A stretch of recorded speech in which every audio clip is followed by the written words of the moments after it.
Bem-vindos! Hoje a gente vai mergulhar num assunto, olha, delicado em muitos casamentos: dinheiro. A nossa fonte de hoje até sugere que a falta de acordo nessa área pode trazer mais problema para o casal do que outras coisas, talvez até mais que intimidade, sabia? É verdade. E a gente está se baseando em partes do livro Até que o Dinheiro nos Separe, do Antônio Carlos Barro, que saiu lá em 1996. É um livro com uma visão cristã bem clara, né? E que tenta dar uns conselhos práticos para a vida a dois. Exato. Uma perspectiva bem específica. Sim, e a ideia central ali é que Deus, ele se importaria com a saúde financeira do casal.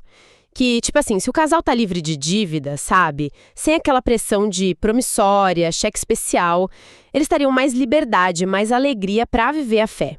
O autor até pega a definição do dicionário mesmo: dinheiro como ferramenta de troca para suprir o que falta. Interessante essa conexão direta, e para mostrar que dinheiro não é um assunto mundano, digamos assim, a fonte cita vários exemplos da Bíblia, né? Isso, ele lembra da traição de Judas por dinheiro, Esaú vendendo o direito de primogenitura. A viúva pobre, Zaqueu devolvendo o que pegou a mais. Exato. Tudo para dizer, olha, dinheiro é sim um tema espiritual dentro dessa visão. Ok, então vamos lá. O que a gente quer fazer aqui é tirar desse material os conselhos mais palpáveis, os princípios-chave que o livro dá para casais, ou até para quem está pensando em casar, administrarem a grana de um jeito que eles consideram vitorioso, né? Dentro dessa lógica cristã. Isso, vamos destrinchar essas ideias. Beleza. O ponto de partida do livro é curioso. De onde vem o dinheiro que entra em casa? Ele já via, lá nos anos 90, que a coisa estava mudando. Sim, ele reconhece que não era mais só o marido que trazia o sustento. Muitas mulheres já trabalhavam fora e contribuíam, né? E muito. Mas o foco dele não é bem quem traz o dinheiro, né? Não, o foco principal é o como. Como esse dinheiro é ganho. A ênfase toda é na honestidade. Tipo, uma honestidade radical mesmo.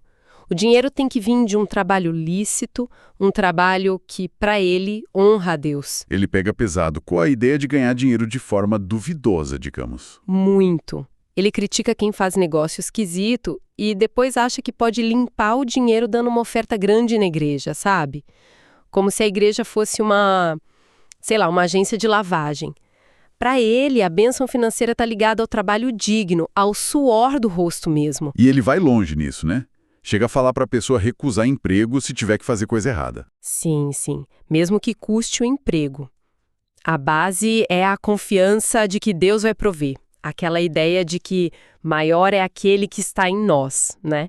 Colocar a integridade acima da segurança financeira imediata. Isso já deixa um padrão ético bem alto, né? Mas vamos para o lado prático. O livro faz uma pergunta que parece básica, mas os casais sabem mesmo para onde vai o dinheiro deles todo mês? Olha, segundo o autor, a maioria não sabe, não. Vivem meio no achismo, sabe? Tem uma ideia, mas sem número exato. E aí entra a primeira ferramenta que ele sugere, que é fundamental: o orçamento familiar, a tal planilha de custos. Ah, a famosa planilha. É. Mas a chave é fazer juntos. O casal sentar com calma. Nada de fazer isso no meio de uma crise financeira, pelo amor de Deus. É sentar e mapear tudo, despesa fixa, despesa eventual. Mas talvez seja mais fácil agrupar em blocos, não? Com certeza, para não ficar aquela lista que nunca acaba. A gente pode pensar assim, primeiro, o que ele chama lá de compromissos de fé, que seria o dízimo. Que para ele é 10% do bruto, né? Ou do lucro para quem é autônomo. Isso, e ele coloca como um ato de obediência, de confiança, não é algo para negociar, segundo a visão dele, e, junto com um dízimo, as contribuições para missões.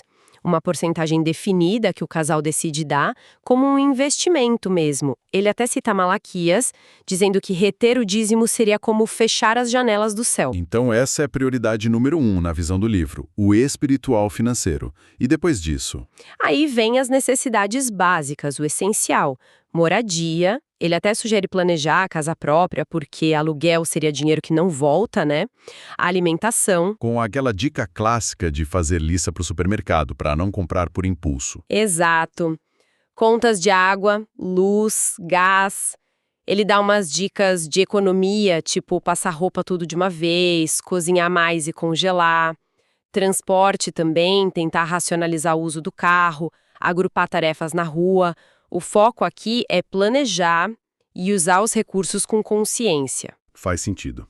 É o básico para viver. Que mais? Depois tem um bloco que a gente pode chamar de planejamento e segurança, que inclui a poupança, que ele vê como fundamental para imprevisto e para comprar coisas maiores. Os seguros, saúde, carro, vida, ele considera essenciais. Mesmo que o seguro do carro seja só contra terceiros, ele menciona, né? Sim, algum tipo de seguro. E talvez a previdência privada, pensando lá na frente, por causa daquela visão da época sobre o INSS não ser suficiente. Ah, e claro, se tiver dívida, pagar as dívidas entra aqui como prioridade máxima também. Entendi. E por último, imagino, vem aquilo que a gente pode cortar mais fácil se precisar. Isso. As despesas variáveis ou discricionárias, como a gente chama. Roupa, ele fala para não seguir moda, reformar, trocar entre amigas. Lazer, que ele diz que é essencial, mas focar na convivência, fazer uma pizza em casa, um cachorro-quente. Coisas mais simples, né? Exato. Educação continuada, tipo cursos, mídia, assinaturas. E aqui vem a provocação do livro. Será que essas amenidades, essas coisas legais, mas não essenciais, não estão tomando o lugar dos compromissos principais, tipo o dízimo e as missões? É uma pergunta para reflexão do casal. Entendi. Então, o lance da planilha não é só anotar gasto, é ter clareza, juntos, para poder decidir onde o dinheiro vai de acordo com as prioridades que eles definem, e a fonte deixa claro qual deveria ser a hierarquia, né? Exatamente. É um exercício de comunicação, de alinhar valores, de definir prioridades como casal. É o que pode evitar muita briga lá na frente por causa de expectativa diferente sobre o dinheiro. Isso já emenda na outra questão. Tá, mas quem administra isso tudo? Quem manda no dinheiro? Como não deixar isso virar um problema? Ah, nisso o livro é bem direto. Ele critica aquelas brigas de rotina, sabe? A pergunta acusatória, o que você fez com o dinheiro? E, principalmente, a falta de transparência. E ele fala para não discutir dinheiro na frente dos filhos, nem de parente. De jeito nenhum. Considera isso muito ruim. E para evitar essa guerra, ele dá uns pilares. Quais seriam? O que tá mal é sentar, abrir o jogo totalmente, sem acusar, sabe? Disposto a perdoar o que passou e fazer um pacto dali pra frente. Nada de conta separada. Ele desaconselha. A ideia é que o dinheiro é do casal. Segundo pilar, parceria real. A responsabilidade é dos dois, não só do marido, como talvez fosse mais comum antigamente. É dividir o peso. E ele até sugere incluir os filhos mais velhos na conversa se a coisa apertar, para eles entenderem e ajudarem a economizar. Cita até Eclesiastes, do cordão de 3 dobras. Deus, o marido e a esposa, né? Isso. E o terceiro pilar, decisão em conjunto, principalmente para compra grande. Carro, casa, um eletrônico caro. E a dica prática que ele dá é ótima. Viu algo que quer comprar? Reserva. Vai para casa. Dorme no assunto, né? Exato. Ora sobre aquilo, conversa com o cônjuge, pensa de novo, só depois, talvez no outro dia, decide se compra ou não. Evita o impulso. Essa dica de esperar um pouco antes da compra grande é muito boa, né? Independente de qualquer crença. Evita tanto arrependimento. Com certeza. O foco é sempre a unidade do casal na administração daquilo que, segundo o livro, Deus confiou a eles. Agora, um ponto que tira o sono de muita gente: dívida. Como é que a fonte lida com isso? Olha, a visão ali é bem forte. Dívida não é só um problema financeiro para administrar. É um compromisso sério que tem que ser pago. Ponto. Ele chega a dizer que estar endividado é pior do que não ter dinheiro nenhum. Nossa, e ele usa a própria história para ilustrar, não é? Sim, e isso dá um peso grande. Ele conta que passou aperto no começo da vida adulta, cheio de dívida, e aí ele tomou umas atitudes bem drásticas. Primeiro, mesmo ganhando pouco e devendo, decidiu entregar o dízimo, como um passo de fé mesmo. Mesmo devendo. Mesmo devendo. Segundo, começou a pagar os credores, mas como não dava para pagar todo mundo, ele intercalava, pagava um num mês, o outro no outro. Mas a chave era ser honesto. Ele ligava, explicava a situação sem mentira. Terceiro, corte radical de tudo que não fosse essencial, sacrifício mesmo. E ele diz que foi essa combinação, fé, honestidade e disciplina, que tirou ele do buraco. É uma história e tanto. E que passos práticos o livro dá para quem está nessa situação hoje? O começo é sempre o inventário honesto, botar no papel tudo que deve, para quem, quanto, quando vence, sem esconder nada, sem se enganar. Aí ele alerta para umas armadilhas. Tipo, Cheque especial, cuidado. Juro altíssimo, parece solução, mas vira bola de neve, fácil. A sugestão radical dele: cobre o saldo e cancela, ou deixa um limite mínimo só para não ter acidente na conta. e o cartão de crédito? O vilão de muitos. Facilita demais a compra por impulso, né? Aí chega a fatura e vem o desespero. Para quem não tem controle, o remédio que ele sugere é jacó, direto, tesoura nele. Cortar o mal pela raiz. Exato. Prestações também. Tem que ver se cabe no orçamento antes de fazer, senão o sonho vira pesadelo. Ele sugere tentar juntar para comprar à vista. Empréstimos. Evitar ao máximo, principalmente com a agiota. Cita provérbios: quem toma emprestado é servo de quem empresta. Faz sentido. E tem uma dica específica: evitar pegar dinheiro emprestado com gente da igreja, para não criar constrangimento depois se tiver dificuldade para pagar, sabe? Entendi. Então, o caminho para sair da dívida nessa visão passa por encarar a realidade, ter humildade, buscar ajuda, inclusive a de Deus, cortar gastos sem dó e ser transparente com quem você deve. Exatamente.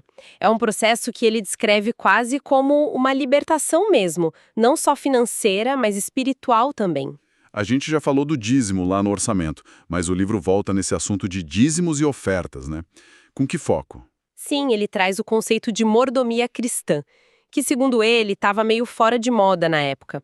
A ideia de que nada é nosso, tudo é de Deus, e a gente só administra o que ele confia pra gente. E como isso se aplica ao dízimo e às ofertas, especificamente? O dízimo, os 10%, ele reafirma como um ato de obediência, um reconhecimento de que Deus é o provedor. Não é uma opção, é um princípio. Não dizimar, para ele, é como não confiar em Deus. E o dízimo serviria para sustentar a igreja local, a expansão do evangelho e, como consequência, abençoaria quem dá. E as ofertas? Qual a diferença que ele faz? As ofertas seriam algo além do dízimo. Sairiam dos 90% que sobram, seria uma expressão voluntária de gratidão, de generosidade, de amor, não por obrigação legalista, mas porque o coração quer dar, para uma causa específica, para missões, para ajudar alguém. Entendi. O dízimo como base, como reconhecimento, e a oferta como um extra, que vem da gratidão. Isso, e ambos seriam parte de uma vida financeira que está alinhada com essa fé que o livro apresenta. Certo. Então, se a gente fosse puxar o fio da meada, resumir a essência do que essa fonte traz sobre dinheiro e casamento, o que a gente diria? Olha, eu acho que o ponto nevrálgico é que o dinheiro é visto como um espelho da vida espiritual do casal e da relação deles com Deus. Para administrar bem nessa ótica, precisa de honestidade total um com o outro e na forma de ganhar, parceria, dividir a responsabilidade e decidir junto, planejamento, com um orçamento como guia, disciplina, para fugir das dívidas ou sair delas, e essa fidelidade nos dízimos e generosidade nas ofertas que para eles são baseadas na fé. E tem aquela questão do contentamento que você falou antes, Sim, que é crucial. aprender a estar bem, satisfeito, tanto quando tem muito quanto quando tem pouco. Reconhecer que tudo vem de Deus, segundo o livro, isso conecta com aquela frase forte: onde está o seu tesouro, aí estará também o seu coração. E ele inverte também, né? Exato, onde está o seu coração, é ali que você vai investir seu dinheiro. Mostra o que realmente importa para você. Faz muito sentido. Bom, para quem está ouvindo a gente, fica talvez uma reflexão, né? Pensando nesses princípios todos, honestidade, parceria, planejamento, essa conexão espiritual que a fonte traz, qual seria um passinho, talvez um gesto concreto que um casal poderia dar, quem sabe hoje mesmo, para buscar mais sintonia nessa área financeira, seguindo essa linha que a gente explorou? Exato, fica a pergunta no ar: como é que os nossos hábitos com dinheiro hoje refletem ou não a nossa confiança e as nossas prioridades mais profundas, sejam elas quais forem? É algo para se pensar.